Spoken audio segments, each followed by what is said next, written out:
اعوذ باللہ من الشیطان الرجیم بسم اللہ الرحمن الرحیم الحمد للہ رب العالمین بارئ الخلائق اجمعین والصلاة والسلام على اشرف الانبیاء والمرسلین خاتم النبیین سیدنا ومولانا ابی القاسم محمد اللہم صل علی محمد وعلی محمد وآلہ الطیبین الطاہرین المعصومین الذین اذهب اللہ عنہم الرجس وطہرہم تطہیرا.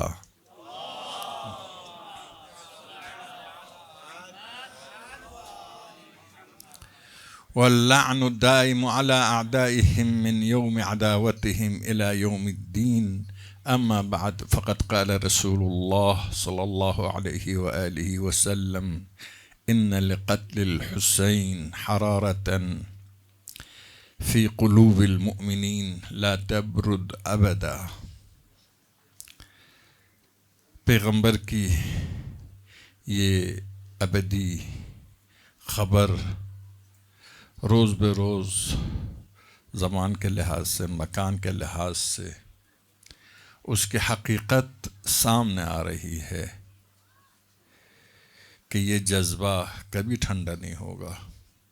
خون دیں گے، اس جذبہ کو کم ہونا نہیں دیں گے. ہر قسم کے دشمنوں کی دشمنیوں کو، ملامتوں کو، تہمتوں کو، فتواؤں کو برداشت کریں گے، مقابلہ کریں گے، لیکن یاد حسین، غم حسین، راہ حسین، تأسی بأسوہ حسین کو یقیناً ترک نہیں کریں گے. عرض کر رہا تھا یہ عظیم واقعہ کس طرح سے پیش آیا کہ ابو سفیان نے مشرکین مکہ کی مدد سے پیغمبر خدا کو مکہ چھوڑنے پر مجبور کیا تھا. ابھی اس کا پوتا نواسہ رسول خدا کو مکہ چھوڑنے پر بھی، مدینہ چھوڑنے پر بھی مسلمانوں کے ذریعے مجبور کر رہا ہے. حتی حج بھی آپ انجام نہ دے سکے. 8 ذی الحج کو نکلنے کا مطلب یہی ہے کہ آپ کو حج انجام دینے کا، حج بجا لانے کا موقع نہیں دیا گیا. تو اس کے وجوہات میں عرض کیا کہ آصبہائے عاشوراء یا عبرتہائے عاشوراء کے طور پر بزرگان نے جو اسباب پیش کیا ہے، خصوصاً رہبر معظم نے، اور تاریخی حقائق ان میں سے ہر ایک کی تصدیق کرتے ہیں. ان میں سب سے سر فہرست منافقین ہے. منافقین سے غافل نہیں رہنا ہے. ہمیں کسی کے دل کا پتہ تو نہیں چلتا ہے، لیکن اس کے اعمال سے اس کے دل کا اندازہ کر سکتے ہیں. چھوٹا بچہ بھی سمجھ لیتا ہے کون مجھ سے محبت کرتا ہے، کون مجھ سے محبت نہیں کرتا ہے. اعمال سے بچہ سمجھ لیتا ہے. جو پیار کرتا ہے، چہرے میں گشادگی ہے، ان چیزوں سے بچہ خدا کو آپ نے کیسے پہچان لیا؟ خدا کو خدا کے افعال کے ذریعے پہچان لیا، نہ ذات خدا کے لیے جو غیب الغیوب میں ہے، نہ صفات خدا کے ذریعے جس تک آپ کی رسائی نہیں ہے. صفات تک رسائی ہے لیکن کس کے ذریعے؟ افعال کے ذریعے. افعال کے ذریعے خدا کو آپ پہچان سکتے ہیں، صفات خدا کو پہچان سکتے ہیں. آپ خود دیکھ رہے ہیں آپ کے سامنے کیا ہے؟ افعال الہی ہے، یہ عالم ہے، فعل خدا ہے. تو اسی طرح سے منافقین کو پہچان سکتے ان کے اعمال سے. ایک نقطہ یہ ہے کہ نظر رکھنے کی ضرورت ہے، بصیرت کی ضرورت ہے.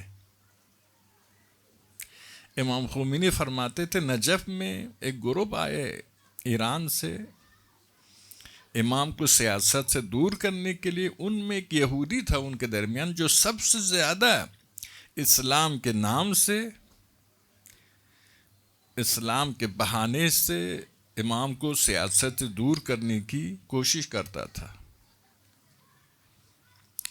تو اعمال سے پہچاننا ہے، یہ ذریعہ ہمارے پاس موجود ہے. تو منافقین کو نکال دیں گے نہیں، یہ بھی تو فتنہ کا ذریعہ ہے، فتنہ کا باعث ہے، جھگڑا کا باعث ہے. ان کو کسی کلیدی عہدہ نہیں دینا ہے، کسی کلیدی عہدہ نہیں دینا ہے. اسلامی معاشرے میں زندگی گزارے، دین عالم آخرت کے لیے اس کے سب سے بڑی ذمہ داری. تم جنت چاہتے ہو تو دین پر عمل کرو، دین اسلام میں رہو. کلیدی عہدہ ان کو دیں گے تو بہت خطرناک ہو جائے گا. مسلمانوں کے بیٹا، شیعوں کا بیٹا منافق ہو سکتا ہے؟ نہیں ہو سکتا. ہو سکتا ہے، تعلق دل سے ہے نا. عقیدہ کمزور ہو، فرض کیجئے 90% عقیدہ مشرکانہ ہے، 10% مسلمانی ہے، تو وہ ہمیشہ مشرکوں کے ساتھ دے گا، مسلمانوں کے ساتھ نہیں دے گا. اسی لیے قرآن میں فرماتا ہے منافقین لا یقومون الا کسالى، نماز کے لیے اگر اٹھتے ہیں تو سستی کے ساتھ اٹھتے ہیں. تو ممکن ہے کوئی 10%، 5% ایک شک کرے، شاید حقیقت ہو، حق ہو، پیغمبر ہو، خدا ہو، لیکن 90%، 95% اس پر عقیدہ نہیں رکھتا. تو یہ آدمی ہمارا نہیں ہے، ان کا ہے. تو ایک مسئلہ یہی تھا. انہوں نے اسے ترتیب دیا کہ مسلمان اسلام سے دور ہو جائے، یا حقیقت میں اسلام کو یا بالکل ختم کرنا چاہتے تھے، یا حقیقت اسلام کو ختم کر کے اسلام کا نام باقی رکھنا چاہتے تھے.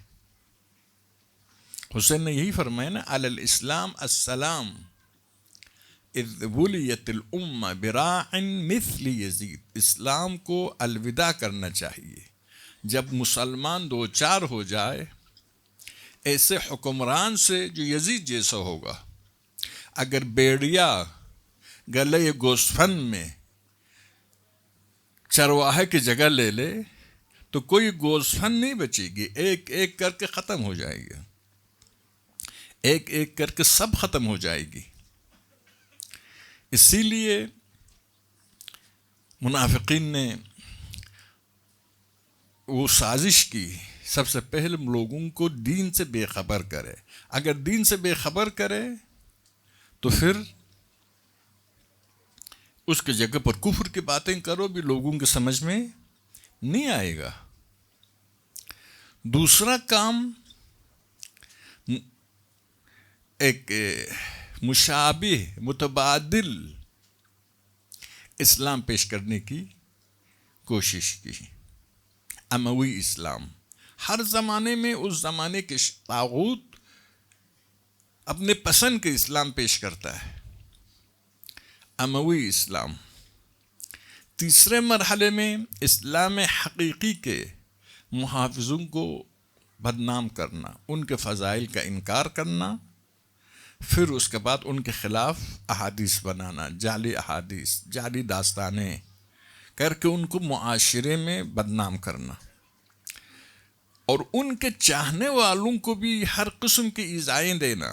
حتیٰ ابن عباس جو وقت کے خلیفہ حضرت عباس اور ابن عباس کو اپنے ساتھ مقرب رکھتے تھے تاکہ ثابت کرے کہ اگر علی ہمارے ساتھ نہیں، یہ تو ہمارے ساتھ ہے، پیغمبر کے رشتہ دار ہے. اس کے باوجود ان میں حتیٰ ابن عباس کو بھی کسی شہر کو والی نہیں بنایا، کسی بنی ہاشم کو نہیں بنایا، بلکہ بنی امیہ کا ایک کمانڈر جو شام کے فاتحین میں سے تھا، بہت بڑا قابل تھا، اس کو شام میں ذمہ داری دینے کے لیے انہوں نے کہا یہ چند دن بیعت کرنے سے انکار کیا ہے اور علی کے ساتھ رہے، اسی لیے ہم اس کو فوج کا سردار نہیں بناتے، جبکہ بنی امیہ کے تھا. یعنی اس حد تک مسلمانوں کو خط علوی سے دور رکھنے کی کوشش کی گئی. مسلمانوں کو عرض کیا ایک اہم چیز جس کی وجہ سے جس سے ہم مسلمانوں نے غفلت کی اور منافقین سے غفلت کی، اس کے نتیجے میں علم اسلام سے، اسلام شناسی سے ہم دور ہو گئے، اس کے نتیجے میں حاکمیت اسلام سے دور ہو گئے۔ حکمران دیندار نہیں ہوتے تھے، جب دیندار نہیں ہوتے تھے اپنے جیسے فاسقوں کے حوصلہ افزائی کرتے تھے۔ تاریخ اسلام بھری ہوئی ہے اس قسم کی چیزوں سے، تو اس کا اثر پورا معاشرہ پر ہوتا ہے۔ الناس علی دین ملوکہم، لوگ اپنے حاکموں کے دین پر ہوتے ہیں، تو معاشرہ خراب ہوتا تھا۔ معاشرے کو علمی لحاظ سے بھی خراب کرنا، عملی لحاظ سے بھی خراب کرنا۔ علمی لحاظ سے عرض کیا مذہب مرجعہ وجود میں لایا، یعنی کیا؟ عمل کی ضرورت نہیں، دل میں ایمان ہو کافی ہے، جیسے ابھی ہمارے غالی لوگ بھی یہی اسی باتیں کرتے ہیں۔ عمل کی ضرورت نہیں، دل میں ایمان ہو کافی ہے۔ تو ایسا جب عقیدہ ہو جائے تو کیوں حسین کے ساتھ دے کر اپنے کو نابود کرے؟ یزید کے ساتھ دے دو، یزید والوں کے ساتھ دے دو، عیش بھی کریں گے، جنت بھی جائیں گے، دل میں ایمان ہو کافی ہے۔ شارٹ راستے کو انتخاب کرنا ہے نا، کیوں مشکل راستے کو انتخاب کرتے ہیں؟ منزل تک پہنچنے کے لیے ہوائی جہاز کا راستہ بھی ہے، بس کا راستہ بھی ہے، گدھا گاڑی کا راستہ بھی۔ کس کو اپنائیں گے؟ جب آپ کے اختیار میں ہو تو ہوائی جہاز کے راستے کو اپنائیں گے۔ تو جنت جب جانا ہے، دل کا ایمان کافی ہے، عمل کی ضرورت نہیں ہے، تو کیوں آل محمد کے ساتھ دے کر مشکل زندگی اختیار کرے، شکنجے اختیار کرے، محرومیت اختیار کرے، موت، شہادت، اولاد سے دوری، اولاد سے جدائی، اسیری قبول کرے۔ مذہب جبریہ کا مطلب بھی کیا ہے؟ یعنی جو کچھ کرتا ہے خدا کرتا ہے، بس آپ ذمہ دار نہیں ہیں۔ جو کچھ کرتا ہے، اب تک عقیدہ ہے مسلمانوں کا، جو کچھ ہوتا ہے، جو کچھ انسان کرتا ہے، سب کے سب خدا کرتا ہے۔ بس کوئی مجرم اپنے جرم کے ذمہ دار نہیں ہے، کوئی گناہگار اپنے گناہ کے ذمہ دار نہیں ہے، کوئی قاتل اپنے قتل کے ذمہ دار نہیں۔ پھنس گئی ہے اس کی تفسیر میں، ابھی صدیاں گزر گئی، اس کے باوجود اس کی تفسیر کرنے میں پھنس گئے، کوشش کرتے ہیں ان کے علماء اس گرداب سے نکلنے کی کوشش کرتے ہیں، لیکن اس عقیدے کے نتیجے میں کیا ہے؟ آدمی سمجھتا ہے کہ کرنے والا سب خدا ہے۔ ایک مومن تھا، وہ بھی عام ان پڑھ مومن تھا، تو سنتا تھا خدا نے کیا ہے، خدا نے کیا، خدا نے کیا، تو کہتا تھا قیامت کے دن خود خدا پکڑا جائے گا، ہم نے تو کچھ نہیں کیا ہے۔ یہی ہے نا، جب قضاء و قدر کا معنی سمجھ میں نہ آ جائے، قضاء و قدر کا معنی سمجھ میں نہ آ جائے تو یہی ہو جائے گا۔ تو عملی لحاظ سے بھی مسلمانوں کو منحرف کرنے کے لیے، علمی لحاظ سے منحرف ہونے سے عملی لحاظ سے منحرف ہوتا ہے۔ عمل کی قدر و قیمت نہیں ہے۔ کراچی میں کوئی کہتا تھا، ذاکر آیا بہت بڑے اجتماع میں، کہا کہ اصول الدین، فروع دین پر اگر آپ تاکید کریں گے، فروع دین پر عمل کریں گے، آپ کو اصول دین کمزور ہو جائے گا۔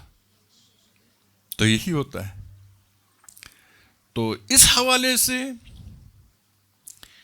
علمی لحاظ سے اگر انسان کے پاس علم اور معرفت نہ ہو تو عمل میں بھی کیا ہوتا ہے؟ کمزور ہوتا ہے۔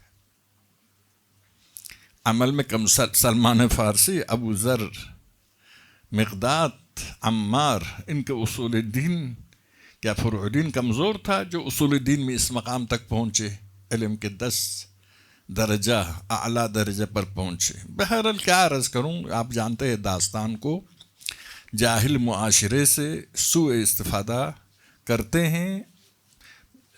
آج کل ہم نے پچھلے سال دیکھا کراچی میں وغیرہ میں کچھ مولانا قوم کے پڑھے لکھے وہ تعلیم یافتہ لوگ ہیں، اسی کیا نام ہے غزہ کے مسئلے کی وجہ سے امر معروف کا انکار کیا کہ امام حسین نے ایک امر معروف بھی نہیں کیا ہے، ایک نہی از منکر بھی نہیں کیا ہے، دکھاؤ اگر کیا ہے۔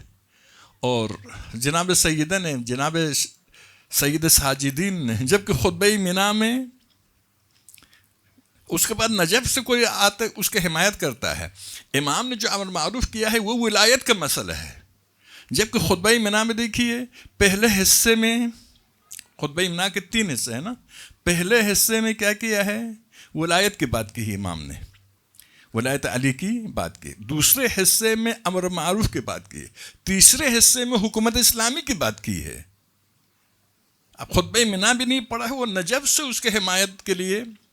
تو اصل میں یہ دنیوی مفادات جو ہوتا ہے نا، عجیب و غریب ہے، بہت عجیب و غریب ہے. تقوی بچانا کوئی آسان نہیں ہے. اس وقت بھی جو منحرف ہوئے ہیں وہی انہی مفادات کی وجہ سے منحرف ہوئے. امتحان آسان نہیں ہے، امتحان آسان نہیں ہے. میں نے تقریباً سنایا آپ کو یہ واقعہ، سب کو پتہ بھی ہے کہ جب ابن زیاد نے حکم دیا کہ سب کو کربلا جانا ہے جنگ کے لیے، تو ایک آدمی تھا اس سے پہلا چھت پر سو رہا تھا. تو یوں کیا نام ہے، ہلتے ہلتے چھت پر جب سوتا ہے، دیوار نہیں تھی اطراف میں چھت کے، گرنے کی طرف جا رہا تھا. بیوی نے کہا بھئی گر رہے ہو اس طرف نہ جاؤ. تو مزید آگے بڑھا، پھر مزید آگے. پیغمبر نے فرمایا کہ عورت کی بات نہ سنو.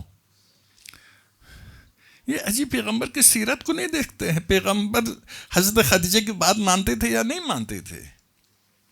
علی جناب سیدہ کی بات مانتے تھے یا نہیں مانتے تھے؟ جعلی راویوں کی روایت کو دیکھتے ہیں، سیرت کو نہیں دیکھتے ہیں. خلاصہ یہ لڑکتے لڑکتے نیچے گر گیا، اس کے پاؤں ٹوٹ گئی. اب تاریخ میں ہم مجھ جیسا جو ضعیف النفس کہتے تھے وہ کتنا خوش قسمت ہوا، کربلا اس کو جانا پڑتا تھا. ابھی پاؤں کے ٹوٹنے سے کربلا جانا نہیں پڑا، بچ گیا. کربلا نہ پہنچنے کی کوئی حسرت نہیں، کسی کو تمنا نہیں ہے امام حسین کی مدد کے لیے جانے کی. صرف امام حسین کے دشمنوں کے لشکر میں شامل نہ ہونے کی سعادت اس کو ملی. بھئی یہ بھی افسوس کرو کہ یہ کربلا بھی نہ جا سکا، حسین کی مدد کے لیے بھی نہ جا سکا. لیکن یہ لگتا ہے کہ ہم پڑھنے والے لکھنے والے سب متفق ہیں کربلا میں حسین کی مدد کے لیے تو نہیں جانا تھا. اس لیے سب سمجھتے یہ آدمی بہت سعادت مند آدمی ہے. تو عرض یہ کر رہا تھا کہ عملی لحاظ سے خطبہ منا میں مولا نے 3 گروپ کو، اسی مدینے سے نکلتے وقت بھی جو کلام آپ نے فرمایا لطلب الاصلاح فی امتی جدی، اور منا میں بھی 3 گروہ کو، یعنی آپ اصلاح چاہتے تھے 3 گروہ کے. حاکم کے اصلاح چاہتے تھے، حکمران منحرف ہو چکا تھا ایک. دوسرا عوام بھی منحرف ہو گئے تھے. الا ترون الی الحق لا يعمل به والی الباطل لا يتناهى عنه. اور تیسرا خواص منحرف ہو چکے تھے. خطبہ منا میں تینوں کے انحراف کی طرف، اور مدینے سے نکلتے ہوئے جو آپ نے کلام فرمایا اس میں بھی اصلاح امت میں کون شامل ہے؟ حکمران بھی شامل ہے، عام عوام بھی شامل ہے، اور خواص بھی شامل ہے. الا ترون الی الحق لا يعمل به والی الباطل لا يتناهى عنه. کوئی امر معروف کرنے والا نہی از منکر کرنے والا نہیں ہے. اگر جزئی احکام، جزئی محرمات کی نسبت میں ہے تو اجتماعی محرمات کی نسبت میں، اجتماعی واجبات کے ترک ہونے کی نسبت میں کوئی اپنے آپ کو ذمہ دار نہیں سمجھتا ہے. یعنی آپ ہمارے معاشرے میں دیکھیں، اگر اجتماعی واجبات و محرمات کے خلاف ورزی ہو رہی ہے، میں عادل ہوں، مسجد میں پیش نماز ہوں، لیکن اپنی کوئی ذمہ داری نہیں سمجھتا ہوں. تو یہ حالت تھی. امت میں بھی انحراف، حکمران میں بھی انحراف، اور خواص نے اپنی ذمہ داری انجام نہیں دی. کیونکہ خواص حکمران کے دھوکے میں نہیں آتے ہیں، وہ حکمران کے آلۂ کار بن جاتے ہیں. عوام کی نگاہ خواص پر ہوتی، خواص کی نگاہ حکمران کے جیب پر ہوتا ہے یا حکمران کے تلوار پر ہوتا ہے. تو اسی لیے تینوں اس خطبہ منا میں شدت کے ساتھ خواص کو ڈانٹتے ہیں مولا. شدت کے ساتھ خواص کو ڈانٹتے، فرماتے تم امر معروف کے فریضے پر عمل نہیں کرتے ہو۔ انحراف جامع کے ایک اہم وجہ مولا یہی فرما رہے، امر معروف تم نے ترک کیا، نہی از منکر تم نے ترک کیا خواص نے، ورنہ معاشرہ اس حد تک منحرف نہ ہو جاتا۔ تو حکمران منحرف ہونے سے عوام بھی منحرف ہوتا ہے۔ الناس علی دینی ملوکہم، لوگ حاکموں کے دین پر ہوتے۔ اگرچہ یزید تک حکمران برا کام مخفی طریقے سے کرتے تھے یا علی اعلان اگر کرتے تھے اس کے لیے کوئی حدیث جعل کر کے توجیہات کر کے کرتے تھے، لیکن یزید ایسی کوشش تکلیف نہیں اٹھاتا تھا، کھل کر گناہ کرتا تھا، اسی لیے سب کو پتہ تھا یہ مجرم ہے۔ جب یہ امیر شام آیا مدینے میں، امام سے عرض کہ مولا آپ، یزید بہت نیک ہو چکا ہے، وہ ہے یہ ہے۔ امام نے فرمایا تم کس کی بات کرتے ہو؟ یزید کی کون نہیں جانتا یزید کو، اس کے شرابوں کے ساتھ، کتوں کے ساتھ وغیرہ کے ساتھ۔ عبد الرحمن بن ابی بکر نے بھی یہی جملہ امیر شام سے کہا۔ اس سے کھلم کھلا حتیٰ یہ جو کوفہ کا والی ہے ابن زیاد کا والد زیاد ابن ابی، اس نے امیر شام سے کہا تم یزید سے کہہ دو 1-2 سال کم از کم حسین کی طرح، امام حسن کی طرح زندگی گزارے، پھر ہم اس کے لیے بیعت لے سکتے ہیں۔ یعنی زیاد ابن ابی جیسا منحرف ظالم شیطان درجہ 1 بھی جرأت نہیں کر رہا تھا، یہ حکمران، اس کو حکمران بنایا۔ اور معاشرے کی بدبختی یہ خواص کی، یزید جیسے حکمران بنانے کے باوجود بھی کسی نے اعتراض نہیں کیا۔ اس حد تک پیغمبر کے جانشین یزید بن گیا، کوئی اعتراض کرنے والا نہیں ہے۔ احساس مسئولیت معاشرے میں نہیں ہے، بہت سے لوگوں کے پاس، ابھی بھی ہمارے معاشرے میں کتنے لوگوں کے پاس ایسا ہے۔ ہم حکومت اسلامی کے اندر رہتے ہیں، یہاں احساس مسئولیت کرنے والوں کو انعام دیتے ہیں، نمبر بڑھتا ہے، اس کے باوجود کتنے احساس مسئولیت کرتے ہیں۔ ظاہر احساس مسئولیت کی قیمت ادا کرنا ہوتا ہے۔ شیاطین ناراض ہو جاتے ہیں، شیاطین کے اعلی کار بھی ناراض ہوتے ہیں۔ تو عرض یہ کر رہا تھا کہ معاشرے کی خرابی کے ایک اہم وجہ، خود امام یہاں پر فرماتا ہے امر معروف، یہودی اور عیسائی احبار اور رہبان کے بارے میں فرمایا کہ انہوں نے امر معروف اور نہی از منکر کو ترک کیا اس خطبہ مینا میں، اس وجہ سے خدا نے ان کی مذمت کی۔ تمہاری بڑی عزت ہے، اصحاب پیغمبر اور تابعین کو خطاب کر کے جن میں مخلص شیعیان تھے، تمہاری بڑی عزت ہے معاشرے میں پیغمبر کے صحابی ہونے کے ناطے سے، لیکن دین کے نام سے لیتے ہو اور دین کے لیے کوئی تکلیف اٹھانے کے لیے تیار نہیں ہو، لفافہ خالی دیکھ کر بہت ناراض ہوتے ہو۔ یہ تو میری طرف سے اب اپنے زمانے کے مطابق تفسیر ہے۔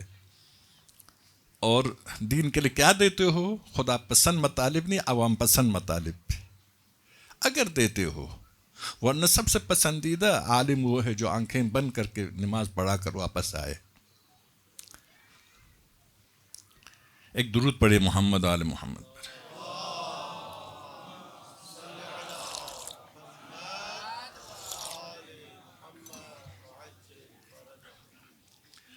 تو انحراف جامعہ کی ایک وجہ حکومتیں، شہروں کی ولایات اور مرکز کی والی سب منحرف تھے۔ اسی لیے یزید کے زمانے میں تاریخ کہتی ہے یہ عیاشی، خوشگذرانی، شراب، کباب کا ماحول بہت گرم ہو گیا تھا۔ مکہ و مدینہ جیسے شہر میں گالی کا محفل عام تھا۔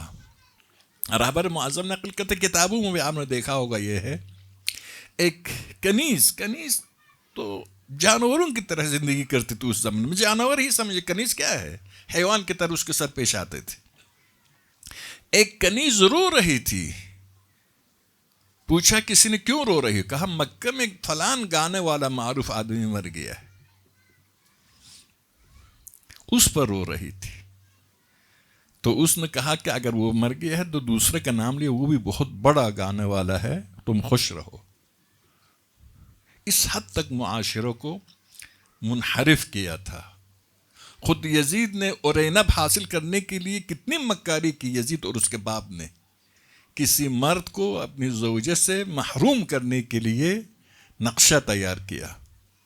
ایک عورت کو یہ لوگ پورا ملک کے اندر گھومتے تھے، کوئی خوبصورت عورت مل جائے اس کو لاتے تھے، لیکن یہ شادی شدہ تھی، بدقسمتی سے خود انہی کے والی کی زوجہ تھی۔ ایسی مکاری آپ سب نے پڑھا ہے، میں نہیں دہراتا ہوں، ایسی چالاکی اپنائی کہ شوہر کو بیوی سے محروم کرے، لیکن حسین نے ایسی حکمت عملی اپنائی کہ یزید کو محروم کیا اور بیوی شوہر تک پہنچایا۔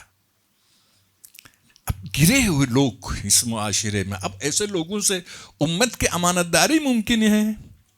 ایک عورت، یہ ملک میں 1,00,000 خوبصورت عورتوں کو لے سکتے تھے، اس کے باوجود ایک پسند آئی، اس کے لیے نقشہ تیار کیا گیا،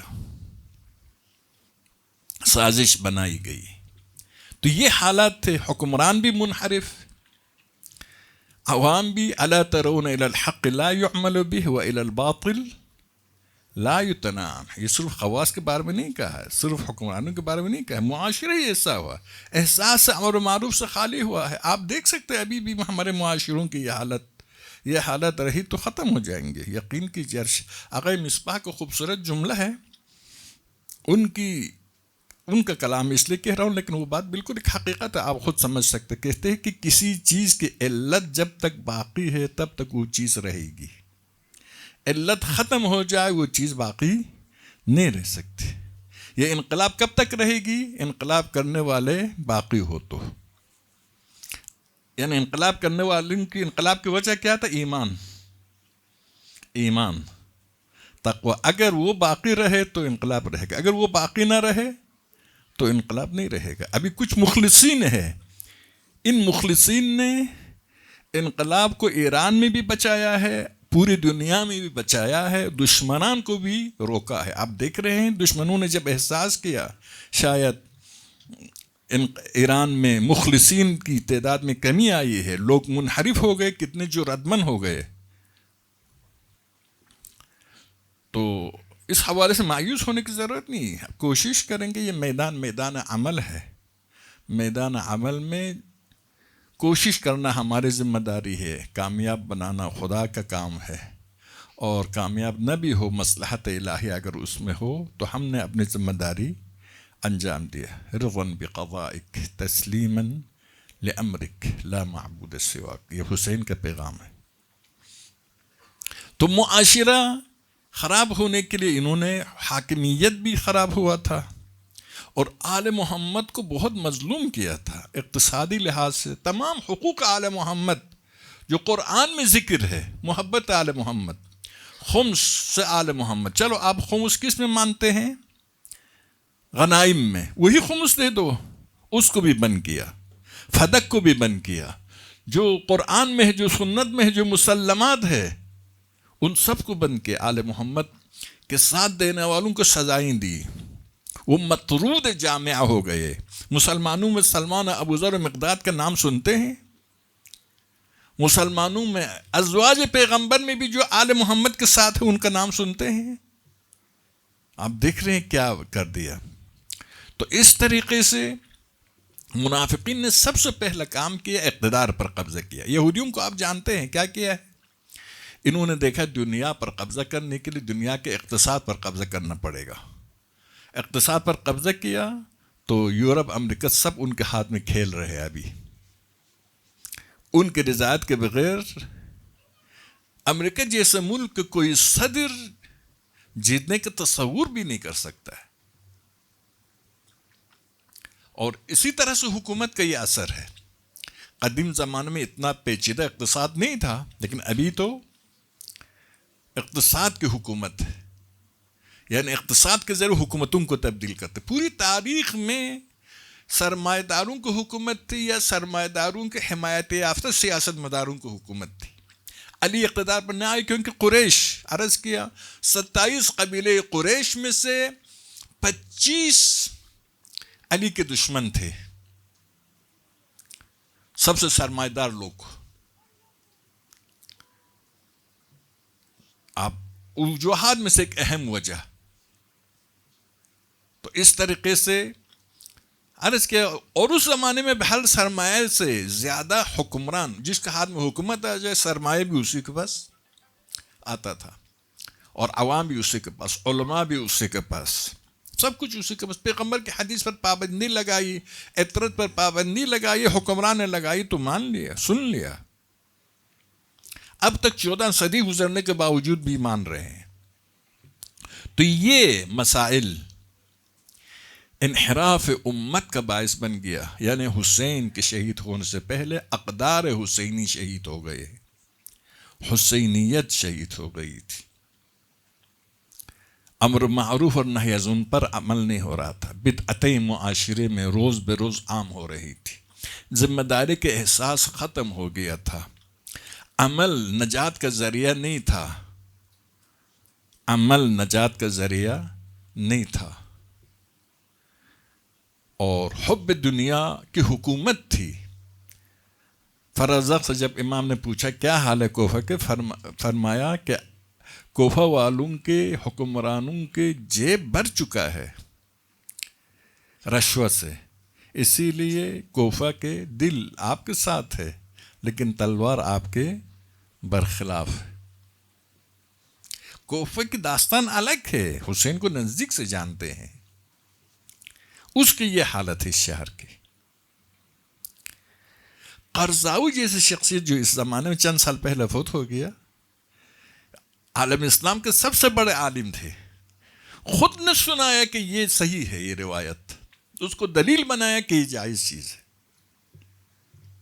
تعبیر نقل پیغمبر کی کوئی حیثیت نہیں ہے تعین خلافت میں، اس کو ثابت کرنے کے لیے تعبیر اللہ، وہ بھی میں تو شک کر رہا تھا شاید ان کے پاس معتبر نہ ہو یہ، لیکن قرضاوی خود نے تصدیق کی اس کی کہ پیغمبر باغ سے گزر رہے تھے نخلستان سے، عربوں کو دیکھا کہ تعبیر کر رہے یعنی تلقیح کر رہا ہے، مرد و کیا نام ہے نر و مادہ کے درمیان ملاپ کر رہا ہے خرما کے، ہر من کل شیء خلقنا زوجین ہے نا، تو خرما کے بھی نر و مادہ کے درمیان ملاپ کر رہے ہیں، تلقیح کہتے ہیں. اس ملاپ کے لیے بعض اوقات پرندوں کے ذریعے ہوتا ہے، بعض اوقات ایک جگہ پر دونوں ہوتے ہیں مذکر مؤنث، بعض انسانوں میں تو انسان حیوان میں تو الگ ہے، آپ جانتے ہیں تھوڑا سا حساس متحرک بالارادہ ہے، خود جا سکتا ہے. باقیوں میں نباتات میں بھی یہ انتظام ہے، پرندوں کے ذریعے فلان کے ذریعے فلان کے، ان میں سے ایک خرما ہے، خرما میں تلقیح کرنا پڑتا ہے نر اور مادہ کے درمیان، تو کر رہے تھے. تو حضور نے فرمایا کہ کیا کر رہے ہو، کیا تلقیح نہ کرے تو پھل نہیں دے گا، صحیح پھل نہیں دے گا، قابل استفادہ پھل نہیں دے گا. تو پیغمبر نے فرمایا نہیں اس کی ضرورت نہیں، چھوڑ دو. تو ظاہر انہوں نے تو پیغمبر پر ایمان لایا تھا، جنت و جہنم پر ایمان لایا تھا، پیغمبر کے فرمان کے مطابق چھوڑ دیا. اب جب موسم آیا پھل دینے کا، پیغمبر کے دوبارہ گزر ہوا مدینہ میں، مدینہ جیسا ہے کہ آپ کے تشبیہ دینا کر دو، آپ لے لیں، گاؤں اور شہر مکس ہے، شہر نما گاؤں، گاؤں نما شہر. تو ظاہر ہے گزر ہوا نخلستان سے، دیکھا کہ کچھ بھی خرما نہیں ہے، اور جو خرما ہے وہ بھی کھانے کے قابل نہیں ہے. تو فرمایا یہ کیا ہوا تمہیں؟ کہا کہ آپ کے فرمان کے مطابق ہم نے تعبیر نہیں کی اسی لیے یہ ہوا. تو پیغمبر نے فرمایا میری بات نہ مانو ان چیزوں میں امر کروں نہیں کروں نہ ماننا، تاکہ خلافت میں علی کے بارے میں نے حکم کیا ہے اس کو مت مانو. پہلے خلافت کو امر دنیاوی ثابت کرتے ہیں، پھر اگر اس کے سلسلے میں کچھ کہا تو نہ مانو. اس کے لیے اتنے مقدمہ چینی. اور یہ قرضاوی سے میں نے خود اسی ٹی وی پر سنا کہ وہ کہہ رہا تھا صحیح روایت ہے ہمارے پاس. عجیب و غریب تحریفات ہوئی ہے. جب حکمران صحیح نہ ہو اس وقت کو بھی خراب کرتے ہیں. بنو امیہ انتقام لیتے تھے پیغمبر سے، ایک پیغمبر کے دشمن تھے تو پیغمبر کی پاکیزہ تصویر کو پسند نہیں کرتے تھے. لوگوں کے ذہنوں میں ایسی تصویر ہو پیغمبر کی جو عام آدمی کی طرح ہو، ایسی تصویر پیغمبر کے پیش کرتے تھے. یہ ایک. دوسرا یہ ہے کہ اپنے جو ناجائز اعمال ہیں ان کے لیے بھی جواز ملتا تھا. جب ہمارے نبی اس جیسے ہے تو ہم بھی ایسا کام کرو تو کوئی حرج نہیں ہے. اور تیسرے ہی کہ معاشرے کو خراب کرنے کے لیے بہترین دلیل تھا. دیکھو پیغمبر کے یہ کردار ہے. اسی رنگیلے پیغمبر، شیطانی آیات وغیرہ کی کتابیں لکھی گئی انہی بنو امیہ کے زمانے میں، جو روایتیں بنائی گئی، اور عالم اسلام کو جو چشمہ تیار کر کے بنو امیہ نے دیا ہے اسلام کو سمجھنے کے لیے، وہی چشمہ ہے ہمارے. اب تعجب کریں گے کچھ مسلمانوں کو جب دیکھتے اسلام کے بارے میں عجیب و غریب خیالات ہے، کیونکہ وہ اسی چشمے سے اسلام کی طرف دیکھ رہے ہیں جو بنو امیہ نے بنا کر ان کو دی ہے. اب سیرت پیغمبر کو خراب کیا تاکہ مسلمان اس کی تأثیر نہ کر سکے، کرے بھی بنو امیہ کو کوئی نقصان نہ ہو، پیغمبر کی زیادہ حرمت بھی نہ ہو. علی علیہ السلام کے برخلاف بھی کچھ روایت بنائی گئی، لیکن خود اہل بیت کو اتنا بدنام کیا کہ ان کو احساس کر رہے تھے سیرت کو خراب کرنے کی ضرورت نہیں ہے. ایک دفعہ اہل بیت کو ایک دفعہ بدنام کرنے کی کوشش کی گئی، 70,000 ممبروں پر لعن علی ہو گیا. تو اس طریقے سے یہ کتنے مدت میں، مختصر مدت میں. تو میں بعض وقت تعجب کر رہا تھا کہ انقلابی سرزمین ہے یہ، شہادت کے لیے کٹتے تھے، مرتے تھے، عجیب و غریب حالت تھی. بہت مزہ آتا تھا معنویت کو دیکھ کر. اب ابھی 2-3 سال پہلے عجیب جنات کے بچے آ گئے، دین کسی چیز کی کوئی احساس نہیں ہے. تو ابھی یاد آتا ہے، دیکھو ابھی تو تخریب کے وسائل بہت ہیں نا، دجال کے لشکر کی طاقت بہت ہے، خواتین سے بھی زیادہ استفادہ کر رہے ہیں. مغرب والے تو خواتین سے ہی استفادہ کر رہے ہیں، اور سوشل میڈیا وغیرہ کے ذریعے. تو لڑکوں کے خراب ہونے کو دیکھ کر اندازہ ہو اس زمانے میں خراب ہونا سمجھ میں آیا کہ کس طرح سمجھ میں آتا. لیکن ہم مقابلہ کر سکتے ہیں. ابھی دنیا گاؤں بنا دی گئی ہے جس کے چودھری امریکہ ہو، ٹرمپ جیسا حقیر و انسانیت سے خالی انسان اس عالم کے تہذیب کے صدر ہے. آپ دیکھیے ٹرمپ کو تو دیکھ رہے، ہر آدمی دیکھ سکتا ہے کتنا پست اور کتنا حقیر انسان ہے. خوش قسمتی سے وہ اپنے آپ کو چھپانے کی ضرورت بھی محسوس نہیں کرتا، یزید کی طرح. جو کمزور ہوتا ہے چھپانے کی کوشش کرتا ہے، جو طاقتور ہوتا ہے چھپانے کی ضرورت محسوس نہیں کرتا ہے. یزید یہی تھا. امیر شام اور یزید کے درمیان بنیادی فرق بھی یہ تھا. امیر شام چھپا کر، امیر شام خود یزید سے کہتا ہے بیٹا سب شراب پیتے، سب گناہ کرتے، لیکن چھپا کر یہ کام کرو، کھل کر یہ کام نہ کرو. ایک درود پڑھے محمد آل محمد، محمد وآل محمد. تو اس طریقے سے مسلمانوں کو اسلام سے دور کرنے کی کوشش کی گئی، بلکہ اسلام کو ختم کرنے کی کوشش کی گئی. ایک خطرہ باقی تھا. ٹھیک ہے اسلام سے بے خبر ہو گئے، متبادل اسلام، اموی اسلام وجود میں لایا گیا، علوی اسلام، حقیقی اسلام سے بے خبر کر دیا گیا، آل محمد بدنام کرنے کی کوشش کی گئی. علی جو اس خاندان کے چشم و چراغ تھے، سب کے سامنے علی کی عظمتیں ہیں، اصحاب ابھی تک زندہ تھے اس کے باوجود. اور دشمنان اہل بیت کے فضائل معاشرے میں جعلی روایت کے ذریعے پھیلانے کی کوشش کی گئی. ہدف دفنا، پیغمبر کے نام دفن کرنا، یعنی اسلام کو دفن کرنا. جب جناب سیدنا علی کی خدمت میں شکایت کی، یا علی میرا حق غصب ہو گیا، آپ خاموش. فرمایا اذان کا وقت ہونے دو. اذان کا وقت ہو گئی تو جب شہادت دی اشہد ان محمد رسول اللہ، تو علی نے فرمایا اگر میں ابھی جنگ کر سکتا ہوں، آپ کا حق لے سکتا ہوں، اس شہر کی گلیوں کو خون کی ندیوں میں تبدیل کر سکتا ہوں، لیکن اپنے والد کا نام دوبارہ نہیں سن سکو گی. پیغمبر کا نام مٹنا، البتہ جملہ جذباتی ہے جناب فاطمہ کے لیے، یعنی اسلام کے مٹنا. پیغمبر کے بغیر اسلام ہوتا ہے؟ پیغمبر کے بغیر اسلام نہیں ہے. اسی لیے جناب شہزادی نے شام کے دربار میں کہا، فرمایا فواللہ لا تمحو ذکرنا ولا تمیت وحینا، نہ تم ہم اہل بیت کے نام کو محو کر سکتے ہو جو محافظ اسلام ہے، اور نہ اہل بیت کے وحی کو جو اسلام ہے اس کو ختم کر سکتے ہو۔ ان کا ہدف اسلام کے وحی کو، اسلام کو ختم کرنا تھا۔ اب یہاں تک ایک خطرہ رہ گیا، تو وہ خطرہ کیا تھا؟ یہ ہے کہ جب تک آل محمد زندہ ہے، اصلی مال زندہ ہو تو لوگ دوبارہ بیدار ہو جاتے ہیں نا، نقلی مال ایک دن رسوا ہو جائے گا۔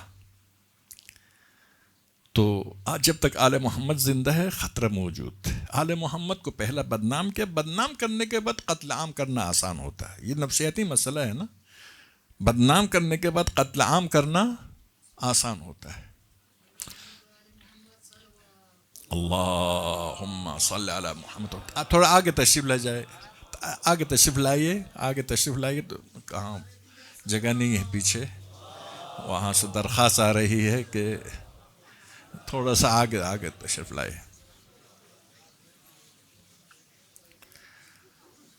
تو آل محمد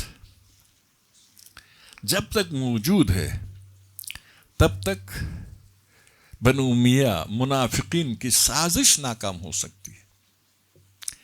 انہوں نے آل محمد کو ختم کرنے کے لیے پہلا آل محمد کو بدنام کرنے کی کوشش کی، مختلف ذرائع سے جو آپ کے خدمت میں عرض کی، بدنام کرنے کی کوشش کی۔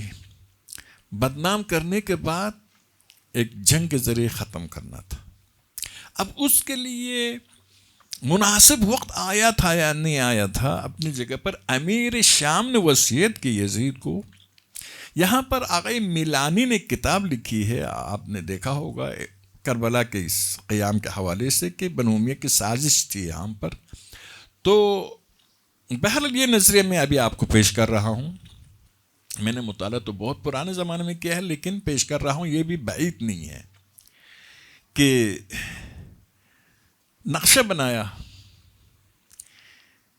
امیر شام نے وصیت کی بیٹے کو کہ بیٹا میں دنیا سے چلا جاؤں، تم بیعت لے لو اپنے لیے حسین ابن علی، عبداللہ زبیر، عبداللہ عمر وغیرہ سے بیعت لے لو، اور عراق والے حسین کو بلائیں گے، دعوت دیں گے، حمایت کا اعلان کریں گے، حسین بھی تمہاری بیعت نہیں کرے گا۔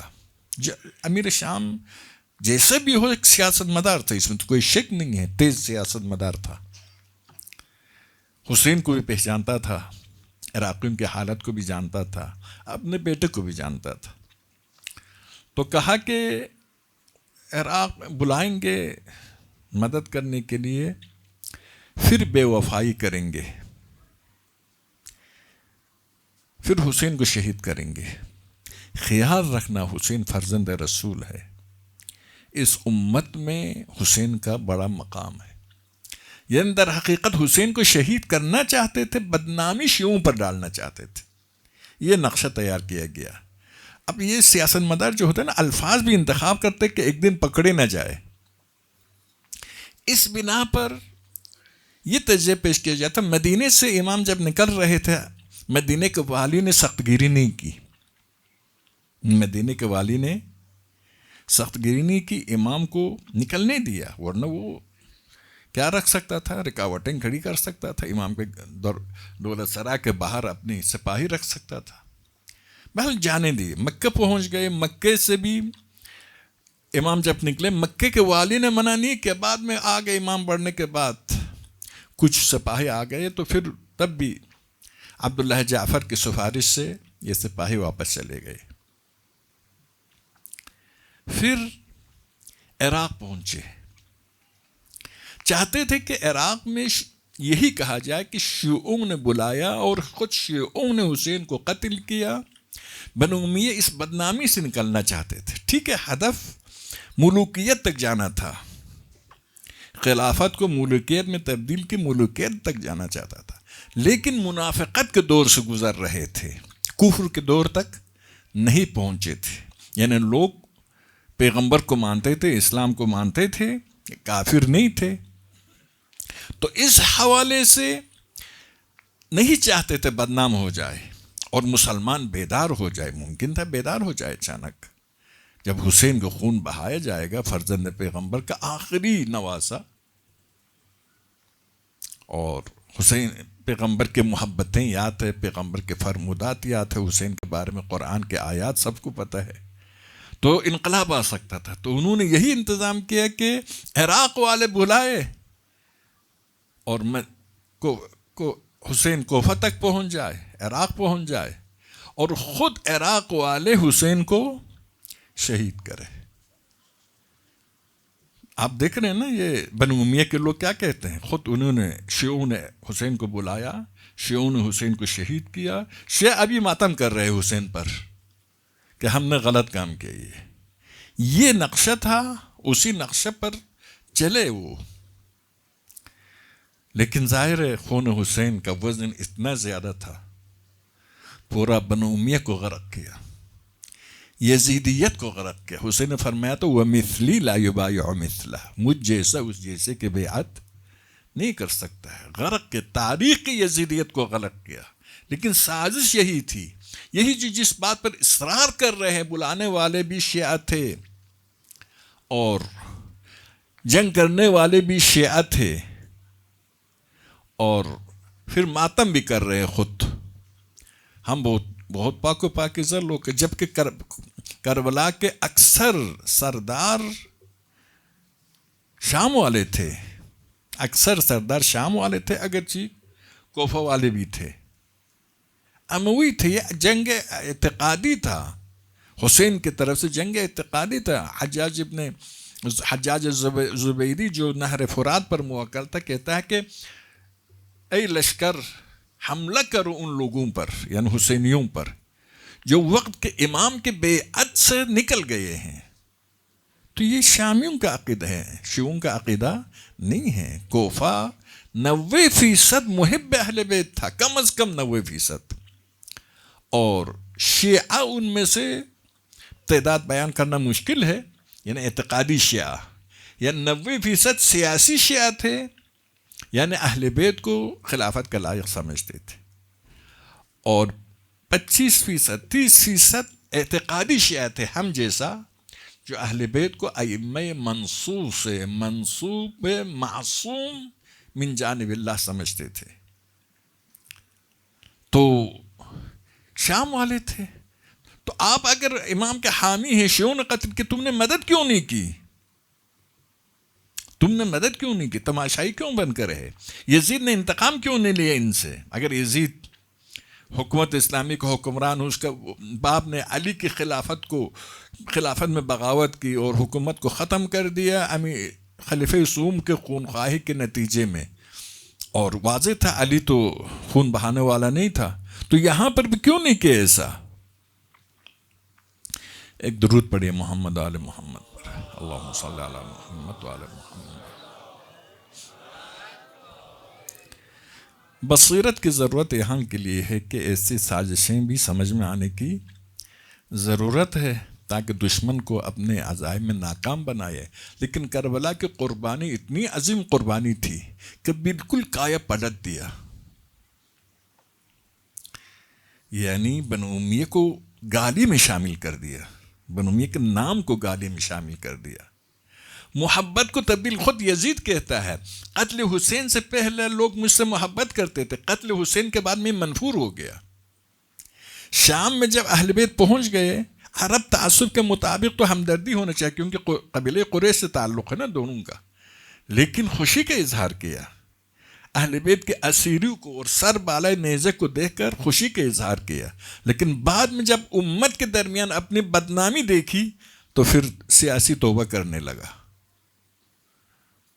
اور بعد میں مولوی حضرات اس کو پاک کرنے کی کوشش، یا کہتے تھے اس کو پتہ نہیں تھا، یا کہتے ہیں اس نے توبہ کیا، جیسے بھی ہو، یہ مولانوں کی، حلوہ زیادہ کھانے والوں کے دماغ تھوڑا سا خراب ہو جاتا ہے۔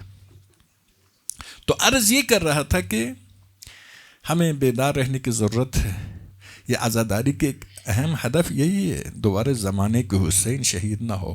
زمانے میں جو حق علم بردار ہے، چاہے امام معصوم ہو، چاہے امام معصوم کا نائب ہو، وہ تنہا نہ ہو جائے۔ 6 ماہ بچے تک کو بھی مسلخ تک لے جانے کی ضرورت نہ پڑی۔ عزاداری اسی لیے ہے کہ مظلوم کی حمایت ہو، ظالم کی مخالفت ہو، باطل کی مخالفت کو، حق کی حمایت ہو۔ ایام عزاداری ہے، ایام غم ہے۔ آج سفیر حسین مسلم ابن عقیل کا تذکرہ کرنا ہے۔ بہت عظیم انسان تھے حضرت مسلم۔ مولا امام حسین کے خط سے ہی معلوم ہوتا ہے نا، میں بھیج رہا ہوں تمہاری طرف، بعثت الیکم اخی و ثقتی من اہل بیتی مسلم ابن عقیل، اپنا بھائی اہل بیت کے درمیان میرا مورد اعتماد برادر کو بھیج رہا ہوں، اور تم کو میں نے اپنے اوپر ترجیح دے کر مسلم کی ضرورت خود مجھے تھی، لیکن آپ کی خدمت میں بھیجا۔ امام 5 شعبان مدینہ مکہ پہنچے، 15 رمضان کو امام نے اہل کوفہ کے خطوط کے جواب میں حضرت مسلم کو کوفہ روانہ کیا۔ فرمایا کہ اگر مسلم خبر دے مجھے کہ آپ کے خطوط حقیقت کے مطابق ہے، ایسا ہی اہل کوفہ کے خیالات ہے، تو میں انشاءاللہ آؤں گا۔ حضرت مسلم کو روانہ کیا۔ کوفہ پہنچے تھے، ہزاروں کے تعداد میں لوگوں نے حضرت مسلم کی بیعت کی۔ 18,000، 30,000، 40,000 مختلف روایتیں ہیں، کم از کم 18,000 کی روایت بیعت کی۔ بزرگان شیعہ شہر کے باہر مختلف شہروں میں گئے تھے، مختلف قبائل میں گئے تھے، تاکہ بیعت حسین کے لیے حضرت مسلم کی بیعت لے سکے، حضرت مسلم کے لیے بیعت لے سکے۔ انہی دنوں میں بنو امیہ کی سازش کی وجہ سے عبید اللہ ابن زیاد کوفہ پہنچتا ہے۔ کوفہ میں ایک سپاہی بھی لے کے نہیں آیا تھا، صرف نفسیاتی جنگ لڑی۔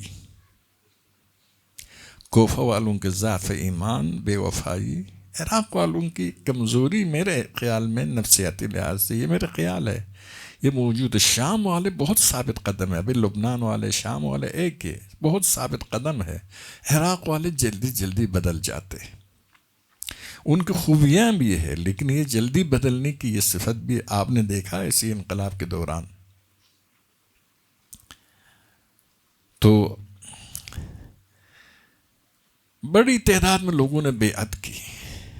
حضرت ہانی کا مسئلہ پیش آیا، حضرت ہانی کی شہادت کا مسئلہ پیش آیا۔ حضرت مسلم نے دارالامارہ کا محاصرہ کیا۔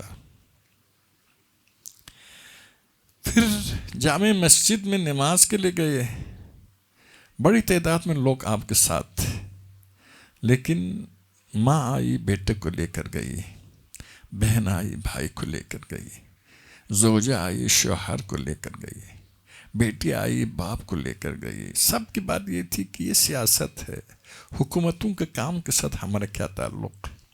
وہی ذمہ داری کا احساس نہیں ہے، اجتماعی مسائل میں حق کے ساتھ دینے کا احساس نہیں ہے، دین کی نسبت میں مسئولیت کا احساس نہیں، ایک ایک کر کے لے گئے۔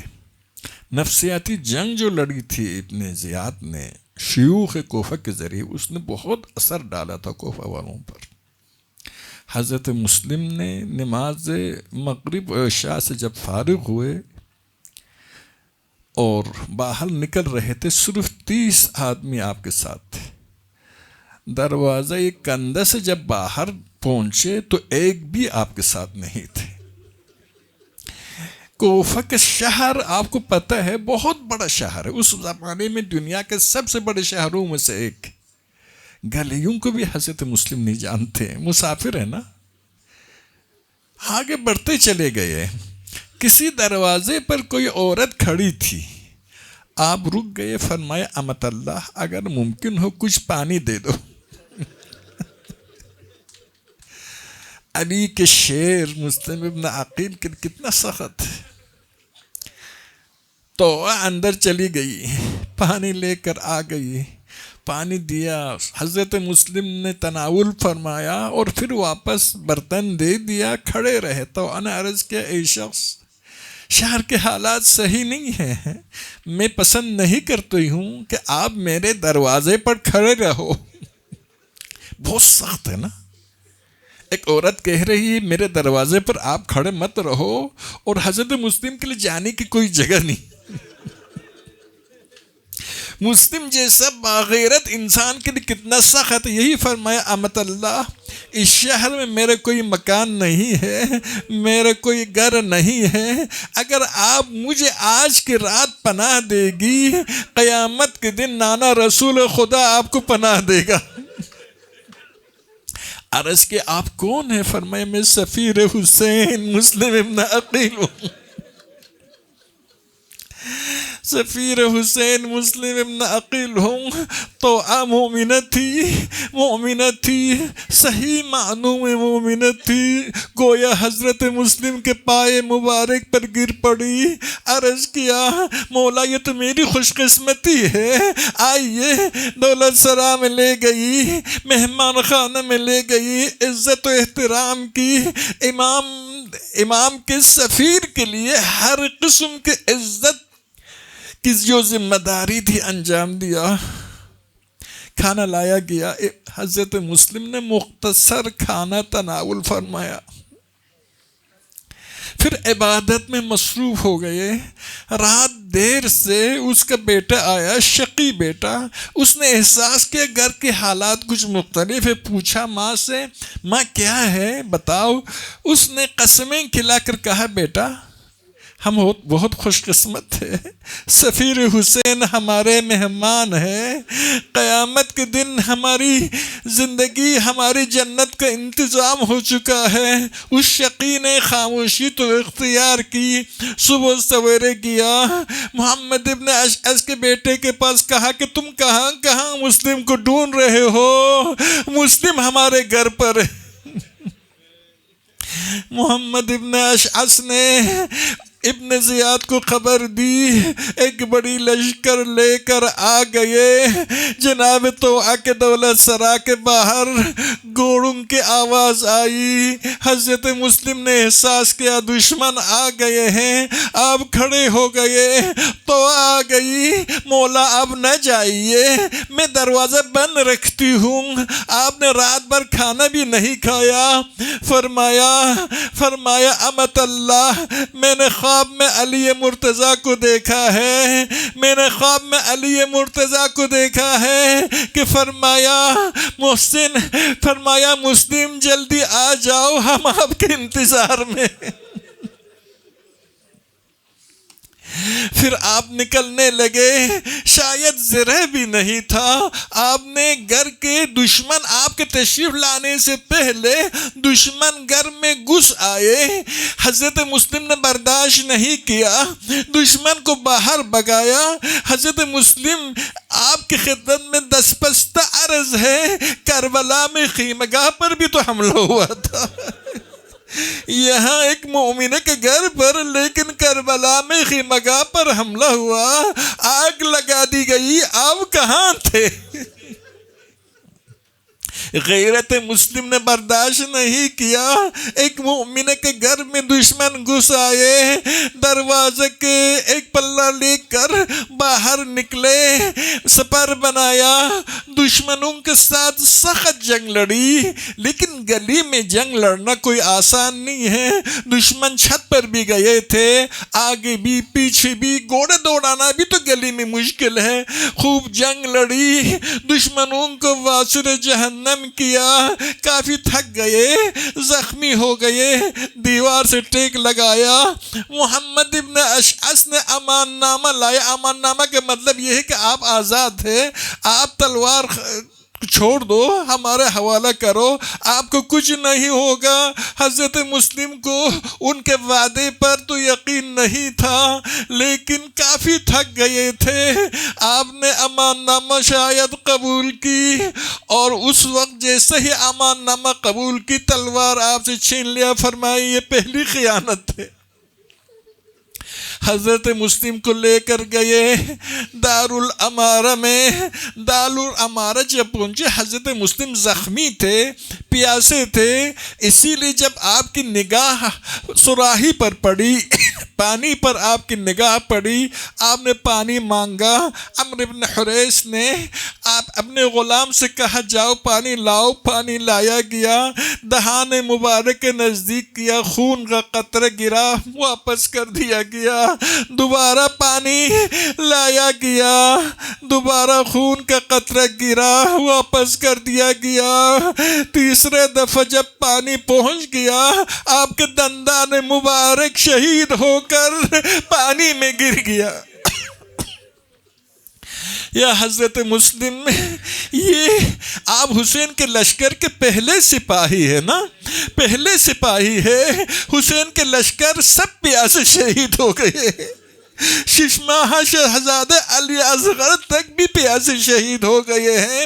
آپ کس طرح سے پانی پی سکتے تھے؟ حضرت مسلم کو لے گئے ابن زیاد کے پاس. حضرت مسلم نے انتہائی فصاحت و بلاغت اور علمیت کے ساتھ ابن زیاد کو لاجواب کر دیا. ابن زیاد نے حضرت مسلم کو قتل کرنے کا حکم دے دیا. تو ابن زیاد کے سامنے حضرت مسلم نے عمر سعد سے کہا میری کچھ وصیتیں ہیں تم سنو، کیونکہ یہ عمر سعد مدینے میں رہنے والا، ثقیف سے تعلق رکھنے والا یا قریش سے تعلق رکھنے والا تھا. اس وجہ سے امید تھی یہ پیغام پہنچائے گا، لیکن اس شقی نے پیغام مسلم کو ابن زیاد تک پہنچا. حضرت مسلم کو لے گئے چھت پر لے گئے اور حضرت مسلم کے سر مبارک کو تن مبارک سے جدا کر دیا گیا. حسین کے سر بالائے نیزہ بلند ہوا، لیکن حضرت مسلم کے تن مبارک کو دارالامارہ سے نیچے گرا دیا گیا. حسین پر گھوڑے دوڑا دیے گئے، لیکن حضرت مسلم کے لاش کو کوفہ کے گلیوں میں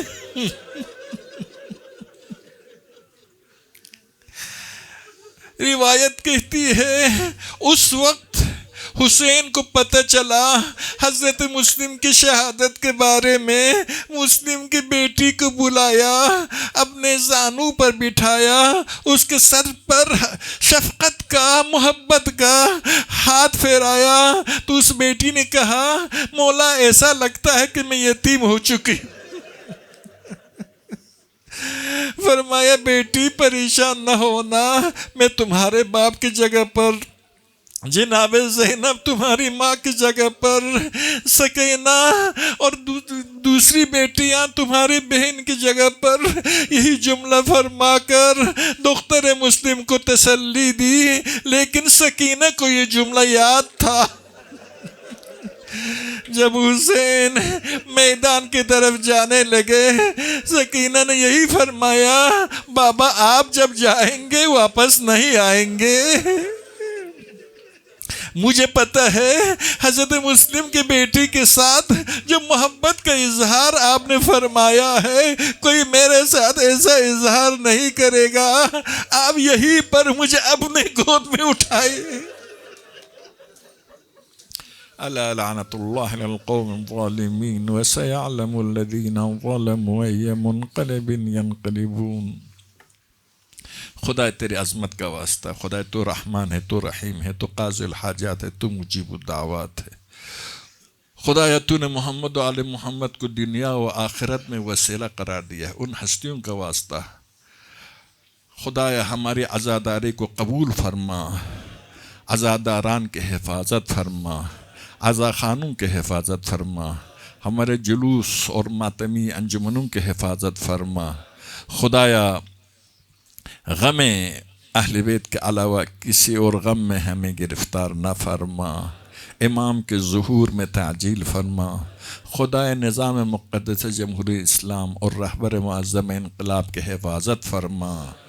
ایران اور انقلاب کے دشمن، رہبر کے دشمن اسرائیل امریکہ کو خدایا شکست سے دوچار فرما، خدایا ان کو مایوس اور نا امید فرما، خدایا تیرے لشکر کے ذریعے ان کو ہر کام میں، ہر شیطنت میں ناکام فرما، خدائے مسلمان عالم کو اسلام کے اعلیٰ اہداف پر عمل کرنے کے لیے متحد فرما، شیعیان علی کو استقبال امام کے لیے تیار ہونے کی توفیق عنایت فرما، ہماری مساجد، امام بارگاہیں، دینی مراکز، علماء کرام، مراجع اعظام، رہبر معظم انقلاب آیت اللہ سستانی، دیگر مراجع کی حفاظت فرما، دین کی خدمت کرنے والے، انسانیت کی خدمت کرنے والے، حقیقت کی خدمت کرنے والے، ان سب کی توفیقات میں اضافہ فرما۔